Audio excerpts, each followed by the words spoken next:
Revolting People by Andy Hamilton and Jay Tarsis, with Jay Tarsis, James Fleet, Hugh Dennis, Tony Maudsley, Jan Ravens, Penelope Nice, and Andy Hamilton.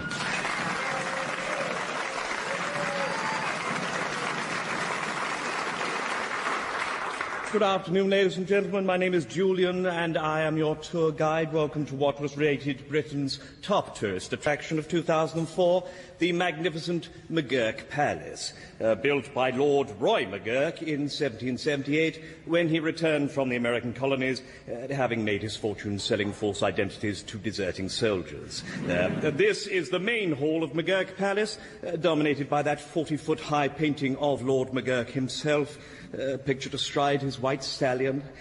Notice the nymphs clustered around his solid gold force leg.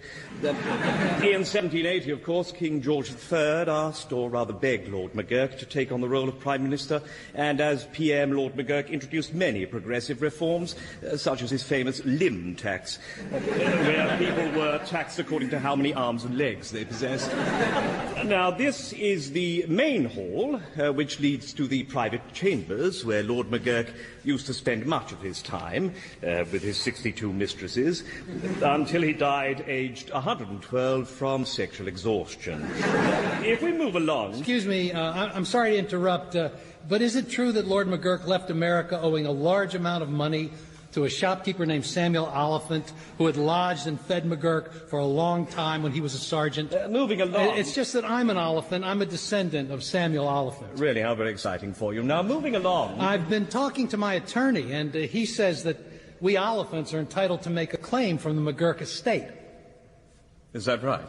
Yes. Is there someone I can talk to about that? Yes, of course. You can talk to these two large men about it as they throw you violently down the front steps. Now, moving on to the banquet... We want our money from Lord McGurk! McGurk!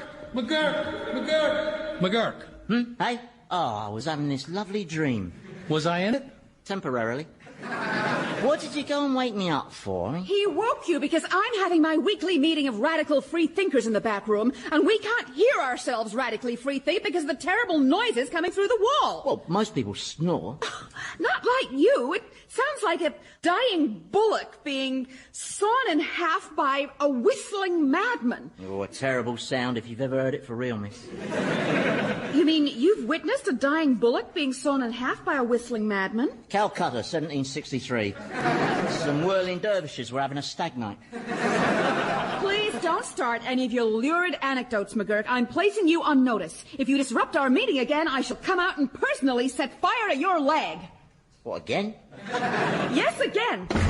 Yeah, she's a spitfire, isn't she, that girl of yours? And so's that other one. Yeah, we don't see so much of her these days, with her sparkling eyes and radiant breasts. Yeah, well, there's not much sparkle in Cora's eyes since she married that prig Ezekiel. Yeah. Though I think they're now man and wife in name only, if you know what I mean. Yes, I do. You mean he's had to put his wedding tackle back in its box? Yeah. And close the lid firmly on the box and then put it up in the attic where it'll just gather dust, and next time he needs it, it'll be all rusted and mouldy, and he probably won't even be able to remember where he left it, poor soul. Boy, when you find a metaphor, you really like to run with it, don't you? Yeah, it was always going to be a difficult marriage, wasn't it, between Cora and Ezekiel? Well, that's right. There was always going to be a problem of compatibility. And I don't think her having a bunch of children by other men helped. No, that sort of thing doesn't help a marriage, no. Mind you, the whole institution of marriage is in big trouble these days. Yeah. Did you know that almost 1% of marriages now end in divorce? Yeah, I blame Pitt the Elder. Yeah. Why do you call him Pitt the Elder? Well, in case the younger one comes along.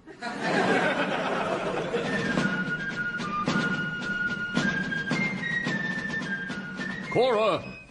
Cora! Cora, I have decided.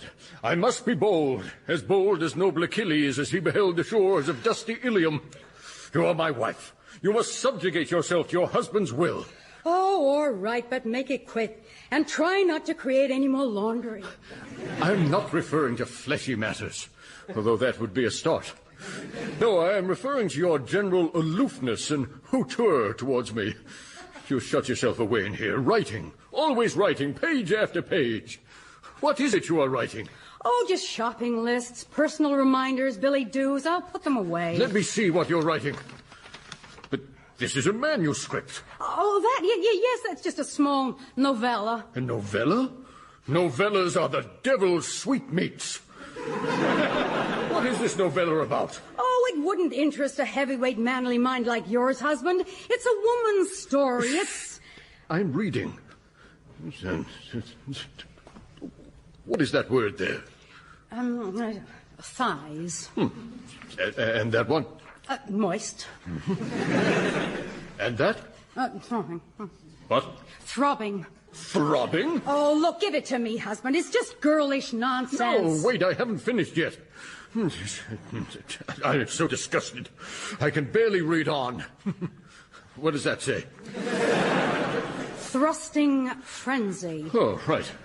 The handwriting seems to have turned a bit wobbly. Well, Cora, this is... Well, for a start, those 2 paragraphs there, they are profane. That one is obscene, and that one... It's physically impossible. For a respectable woman to have written such indecency puts you beyond the pale. You'll be ostracized, banished from society, once the respectable folk know that you write these satanic stories about licentious women and lewd stable boys. Oh, I didn't write them. You didn't? Oh, gracious, no. This was written by Mary. She gave them to me to read, for an opinion. But the handwriting is identical to your own. Yes, hers is identical to mine. See, she's got the same downward stroke on the letter Y. See, you can see it there, in the word yes. Written 9 times in succession. So this is Mary's. I must inform her father of this gross impropriety forthwith. Is that necessary? It's just... Oh, yes. He must know that he has accepted this commission from Beelzebub. Well, then give me the manuscript for safekeeping so that No, it's all right. It's probably best if I hang on to these.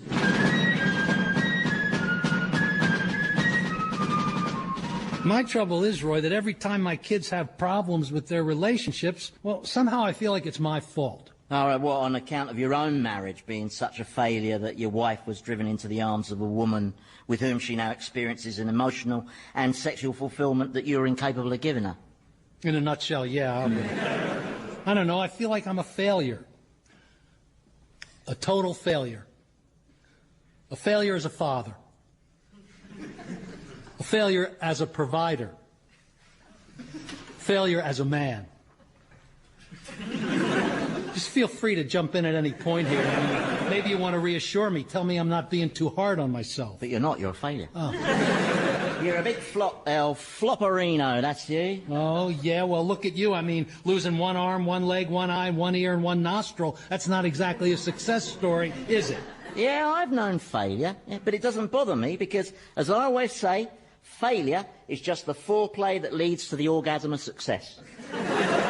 When do you say that? I've never heard you say that. Yeah, well, I don't get the opportunity to say it very often, do I? It's not an easy thing to drop into conversation, but it is true nonetheless. I know that everything is built into the one golden idea that will bring me fortune, fame and a palace. Well, like this log chopping contest I've organised for Saturday. I'm expecting quite a crowd for that. That's your contest? Yeah. Yo, I've seen the handbills everywhere. How could you afford to get so many printed? Oh, I know this printer, you know. He gives me 100% discount in return for not having his premises burnt down. Your boy Joshua's competing. Oh, nobody chops logs as fast as Joshua. He'll win it. You think so? Oh, absolutely. Why have you got that crooked smile? Well, I was just thinking, if everybody thinks Joshua is going to win, perhaps that's the time to bet on somebody else. Like Malachi Scalp, for example. What? Well, Malachi's a fine woodsman, but he'd come off second best to my Joshua any day. Any day except perhaps next Saturday, if you get my drift.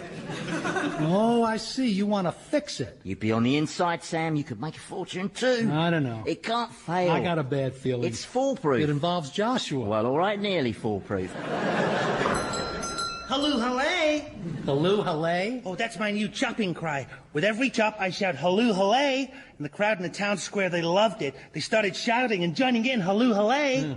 What crowd in the town square? Oh, Sergeant McGurk organized a practice in the square because he felt the townsfolk might appreciate the chance to see my log chopping technique. I'm gonna win the log chopping contest, Father. Won't you be proud of me? Yeah, you're bound to win, Joshua. Your only possible rival is Malachi Scalp, and he's unlikely to perform very well, poor fella. Why's that? Oh, his hamster has just died. Oh, no. Yeah, last week, but he hasn't got over it. I'm not sure he ever will. He loved that hamster so much, didn't he, Samuel? Oh, yes, he loved it like a brother, Hamster. Oh, dear. Poor Malachi. Yeah, and now he's grief-stricken, isn't he? Oh, yeah, he's in pieces. Yeah, I just can't think of anything that would cheer him up and stop him committing suicide. Can you think of anything that might cheer up poor Malachi's scalp and stop him committing suicide, Sam? No, and I've been racking my brains ever since I heard the sad news. I've thought of something.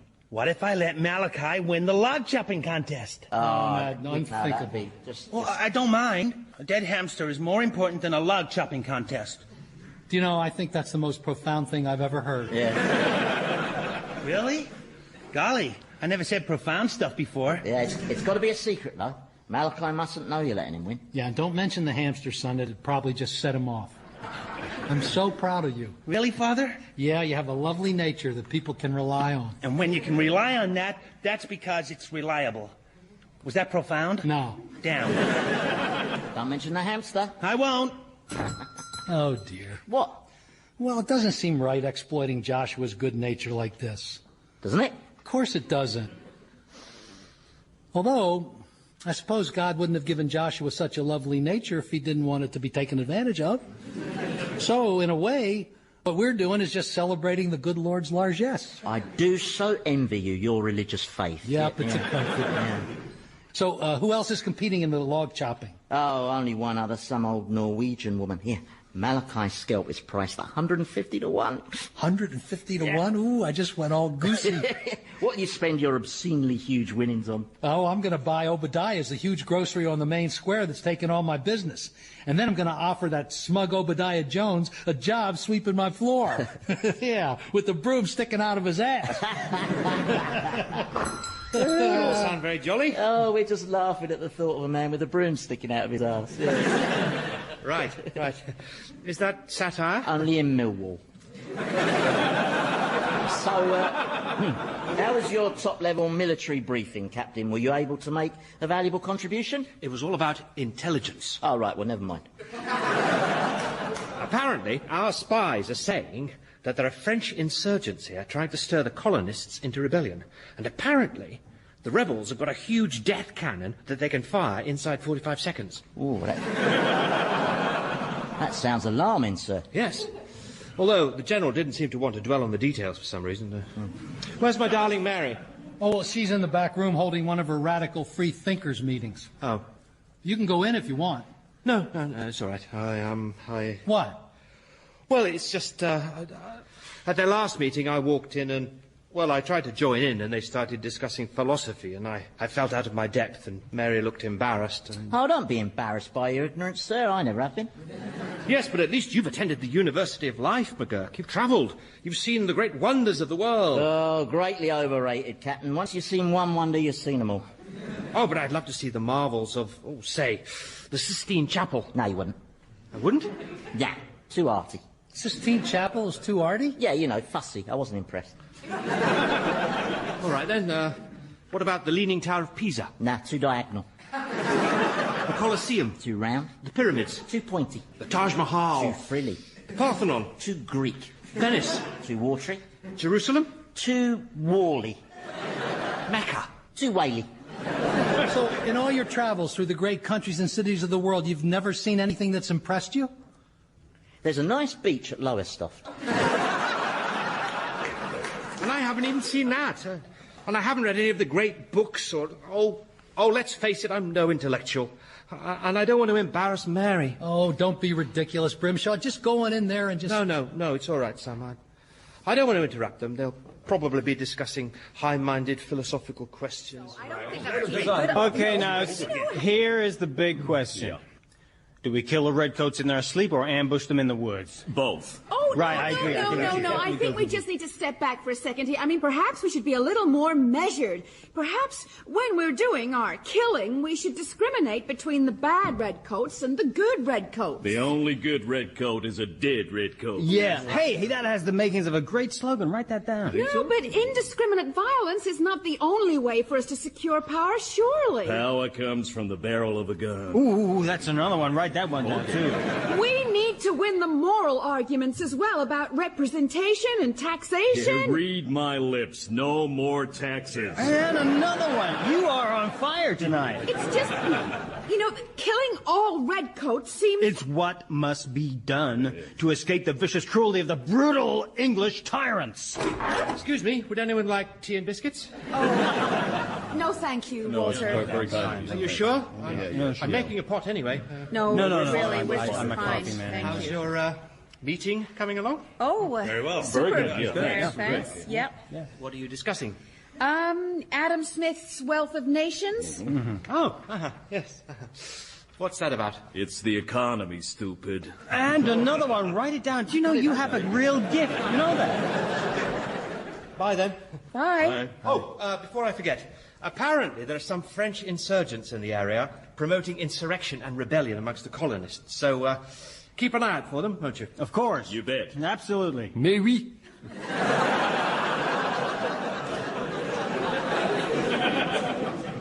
Sorry?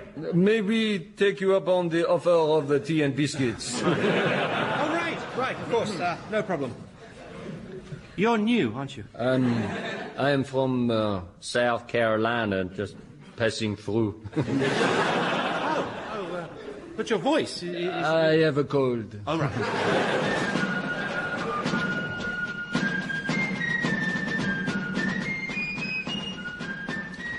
So the Mona Lisa's a disappointment as well. Yeah, there's nothing enigmatic about that smile. If you ask me, it's just wind. Samuel, I bring you grim tidings. As grim as the prophetic crone Cassandra when she stood on the ramparts of Troy and foretold its fateful blood-soaked doom. Sorry, I stopped listening once I realized who was talking. Your daughter Mary is writing an obscene and vile novella all about... Well, here, you read it, written in her own hand, there. Yeah, what's that word say? Tingling. Right. Now, and that one? Quivering. Quivering. And that one's nipples? Nipples, yes, that's right. Oh, I wish I could breathe. All that is but the tame prologue to the depravities that follow. Read that paragraph there. Whew. The stable boy really knows his way around, doesn't he? It's depraved, isn't it? Even McGurk would think it depraved. Yeah, but I'm in no position to judge it, really, am I? I tell you what, why don't you read it out to me, Sam, nice and slow, eh? It'll bring shame on this family, and if anyone saw these profane scribblings, she'd be denounced as a strumpet. Strumpet, one of my favourite words. Where did you find this? Cora had it. Cora had it. Yes, Mary gave it to her to read, the mischievous hussy. Mary's handwriting looks very like Cora's, even down to the backward-sloping F. And there are quite a few backward-sloping F things happening here. I hope you're not suggesting this is Cora's creation. Oh, no, of course not. The very idea is absurd. Why would my wife's head be full of naked, writhing bodies? Think it'll snow later? Yeah, I think it will. This is Mary's doing, Sam, and you must do your duty as a loving father and beat her till she bleeds. Well, I'll deal with my errant daughter in my own way, thank you. Now, if you'll excuse me, I'm afraid I have to slam the door in your face. Oh, nice slam. Thank you. So, Mary wrote this stuff, eh, the saucy wench? It wasn't Mary. This is Cora's work, and it'll bring her nothing but trouble. It's my duty to visit her and make her understand that she mustn't be so wild and reckless. And then I'm going to bet the house on a log chopping contest.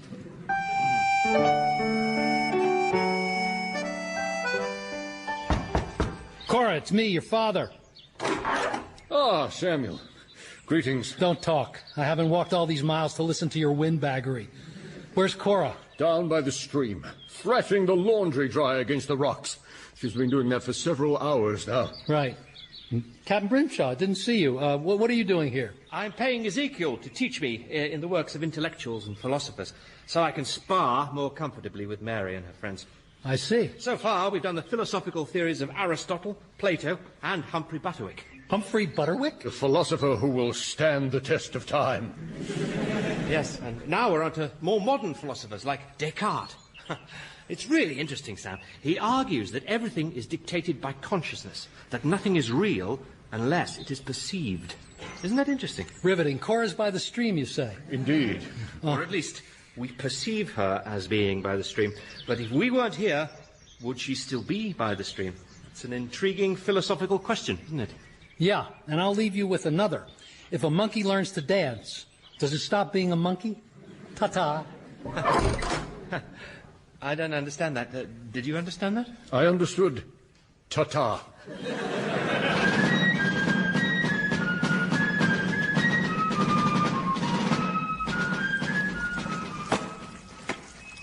Dry, you damned laundry, dry! Cora! Oh, hello, Father. I'm just threshing this laundry dry. Yes, I wonder if you should stop now. Well, why do you say that? Well, because those shirts are thrashed to shreds. Oh, yes. Perhaps you've been beating it with the energy that you'd normally channel into writing your novella. I've not been writing a novella. That's Mary. It's her novella. It's not my novella. It's her novella. You're lying. No, I'm not. I'm just overusing the word novella. Cora, I know you wrote it, and I'm just so worried that you'll be ostracized. And I mean, why can't you write about something else, like a cute school for wizards, or something with lots of elves and dragons, or a nice book about punctuation? I can't help myself, Father. It's such a release to write as I do. It sets free the woman in me. Yeah, I know, but... And it's well-written prose, isn't it, Father? Sergeant McGurk says it's well-written. Yeah, but Sergeant McGurk says it's well-written? Yes. Sergeant McGurk can't read. I know. He came around and asked me to read the chapters to him out loud. He seemed to really enjoy them. He kept making these little squealing noises. Did he now? Wait a second. Ezekiel gave me all the pages, so... Cora, are there more pages of this novella? 311. 311? What Ezekiel took was one chapter. Cora, for your own protection, you must dispose of these pages. Is that clear? Oh, it's all right, Father. I've already disposed of them. Good girl. Now, are you all right for money? I have a little put by. Can I borrow it to bet on Malachi's scalp?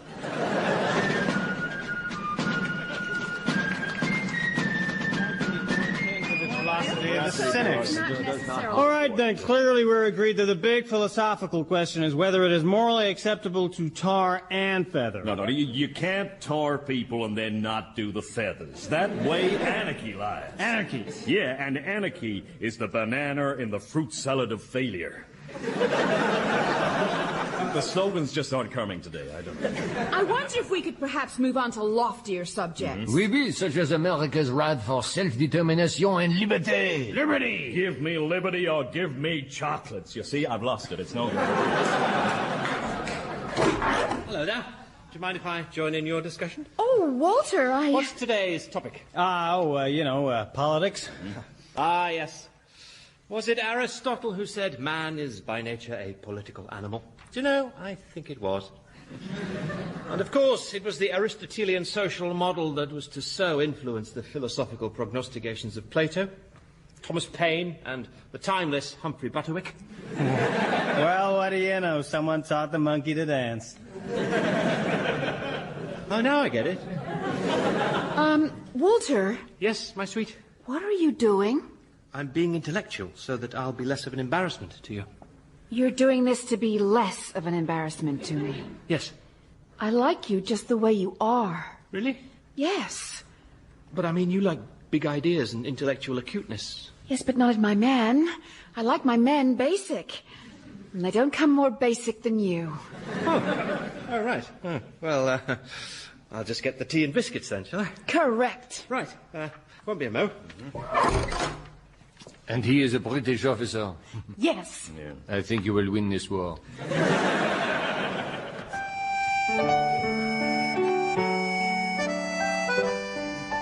Well, congratulations, McGurk. You called that one correctly. Everyone who bet on Joshua to win the log chopping contest lost their shirt as he went down to the rank outsider, just as you'd predicted. Will you stop looking at me like that? It was not my fault. Not your fault. Well, how was I to know that Malachi's scalp did have a hamster who just died? Well, when you're making up a lie, you should first check it isn't true. That's page 1 in the liar's handbook. Yeah, well, and how was I to know Malachi would go to pieces the moment anyone mentioned it, a big pansy, weeping and wailing like that, trying to saw his own head off. And anyway, I blame your boy. What? We specifically told Joshua Not to mention the hamster. What's the first thing he says? Sorry to hear about your hamster. Well, he's just big-hearted. That's why he spent all his time consoling Malachi. Yeah, and that's why the old Norwegian woman won at 300 to 1. How much did you lose? Everything I own. And a lot of stuff I didn't. That was a bit reckless. You said it couldn't fail. Yeah. God. If I had a penny for every time I've said that. How much did you lose? Oh, a bit, still.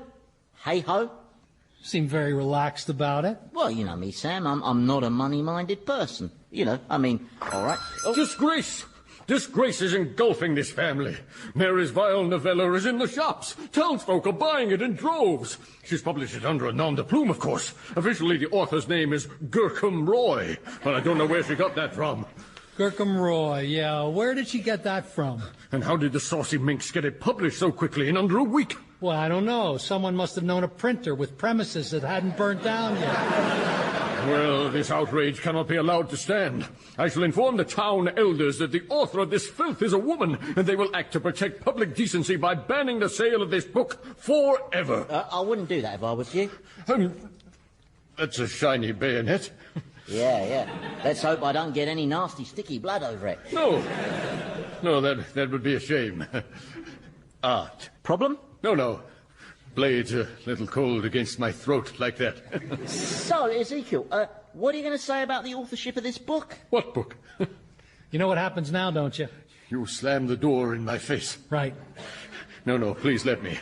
I'll slam it in my own face as I leave. Cora told me she disposed of her scribblings. Well, she did. Into my knapsack. I hope she's not planning to write any more of these novellas. Well, she might be. I can't allow that. Oh, come on, Sam. We're sucking on a huge money tit here. But if Cora's secret were to come out, she'd face ruin. It won't come out. Besides, she's doing all right. I'm cutting her in for 20%. And I'll cut you in for 20% as well. No, I couldn't agree to it. Not even for the 30%. I said 20. Oh, did you? Thought you said 30. No, you're right. It was 30. I remember now. No. Look, I still can't agree to it. It's improper. Although, I suppose the Almighty wouldn't have blessed Cora with the talent for writing pornography if he hadn't intended it to be used. Thank you, Lord. Hallelujah.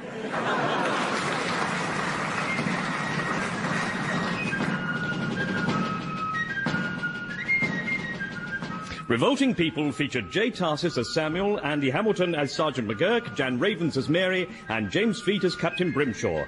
Ezekiel was played by Hugh Dennis, Cora by Penelope Nice, and Joshua by Tony Maudsley, with Philip Pope and Michael Fenton-Stevens. Revolting People was written by Jay Tarsis and Andy Hamilton and produced by Paul Mayhew Archer.